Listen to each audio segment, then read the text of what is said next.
Baik, perkenalkan nama saya Elfrida Lidamuga, sapaan Ida, dan saya akan menjelaskan sedikit tentang politik slogan. Yang pertama, di bawah kepemimpinan Xi Jinping, China telah mengajukan serangkaian asing konsep kebijakan terutama jenis baru, hubungan kekuatan besar inisiatif sabuk dan jalan komunitas masa depan.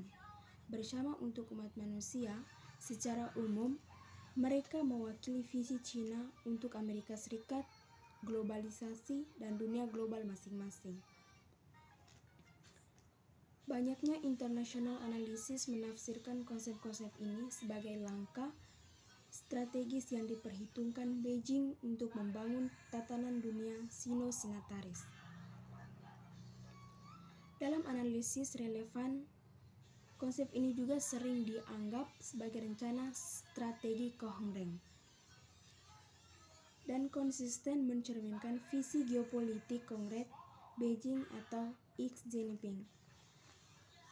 Dengan mudah mobilisasi untuk mencapai tujuan geopolitik, Beijing atau Xi Jinping menariknya, sementara tidak secara langsung menanggapi kontra sosial mereka bagian argumen serupa buat China. Buku ini juga bagaimanapun berpendapat bahwa pandangan di atas salah, karena dia mengembangkan pendekatan politik slogan untuk mempelajari kebijakan luar negeri.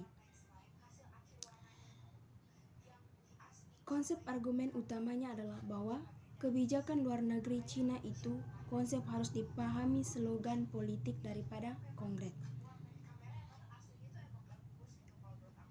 Yang kedua, rencana strategi dalam buku ini, slogan mengaku pada politik pendek dan mencolok flash ale digunakan sebagai sarana untuk memusatkan perhatian, menasihati untuk tindakan. Penggunaan slogan politik mengacu memiliki sejarah panjang di China. Buku ini berargumen bahwa slogan politik adalah tindakan sepenuhnya kosong atau retoris tetapi memiliki fungsi utama.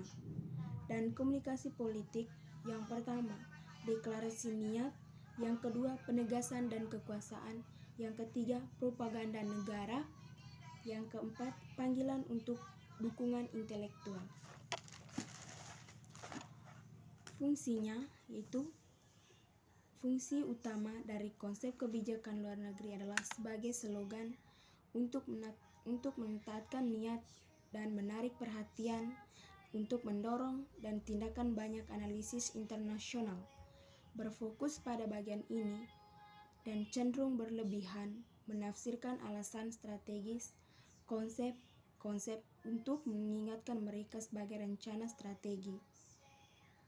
Dipikirkan dengan matang, namun alam slogan memuatkan bahwa mereka adalah fase pendek. Dan dengan demikian luas dan ide-ide tidak jelas, proses mengisi ide-ide itu dengan makna sering terjadi secara berurutan dan bertahap ketika ke konsep tanda tangan deklarasi ini. Menandakan dua tingkat hubungan kekuasaan. Yang pertama, yaitu visi pribadi pemimpin puncak. Yang kedua, visi China sebagai pimpin regional.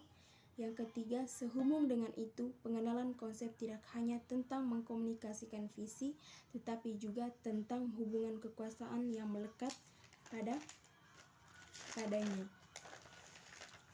Tindakan visinya tetapi juga mengharapkan untuk membangun otoritas pribadinya. Misalnya dalam beberapa tahun pertama, ketika seorang pemimpin baru mengambil alih kekuasaan, dia akan memperkenalkan visi kepemimpinannya.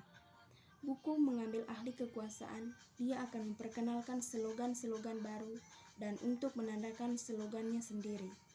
Visi kepemimpinan mewakili sikap berjalan keluar dari bayang-bayang pendahulunya. Dan demikian menegaskan kekuasaannya. Dalam hal ini, respon aktor domestik terhadap slogan ini tidak hanya mewakili umpan balik, mereka hanya untuk visi juga di dukungan politik ini. Pemimpin juga mengharapkan aktor domestik. Baik, terima kasih, itu saja.